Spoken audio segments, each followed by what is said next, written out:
Hello everyone, welcome to Edutap. I am Tanushree. तो students, इस short video के अंदर हम देखेंगे नबार्ड ग्रेड ए में पूछे जाने वाले क्वांट, रीजनिंग और इंग्लिश का सिलेबस। क्योंकि सिलेबस में प्रॉब्लम ये होती है कि नबार्ड की जो नोटिफिकेशन है उसमें एआरडी का सिलेबस भी गिवन है, ईएसआई का सिलेबस भी गिवन है, पर जो नॉन मेरिट सेक्शन है उसका सिलेबस गिवन ही नहीं है।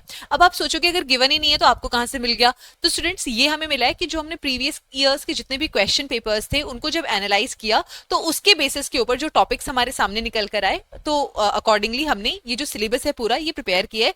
So here is the list of topics that you have to prepare in quant, reasoning and English respectively. तो अगर मैं क्वांटिटेटिव एप्टीट्यूड की बात करूं, so here you have to prepare percentage, profit loss, discount, ratio and proportion, simplification, simple interest, compound interest, time and work, pipes and cisterns, number series, time, speed, distance, trains, boats, mixtures, averages, ages, partnership, area, volume, probability, DI, quadratic equation, number system. So basically आप जो किसी भी और government job के exam के लिए quantitative aptitude पढ़ते हो वही सारे टॉपिक्स हैं जो आपको यहाँ पर भी क्वांट में पढ़ने हैं। उसके बाद में आती है रीजनिंग। अगर रीजनिंग की बात करूं तो यहाँ पे alphabetical, alphanumeric series, coding, decoding, syllogism, direction sense, inequality, ranking, blood relations, sitting arrangement, puzzles, machine input output, statement assumption, statement course of action, cause and effect, statement argument, statement conclusion and data sufficiency, ये सब cover करना होता है। उसके बाद अगर reasoning की बात करी जाए तो उसमें आपको questions on reading comprehension, sentence rearrangement, error detection और वोकैबुलरी के अंदर synonyms, antonyms, one word substitution,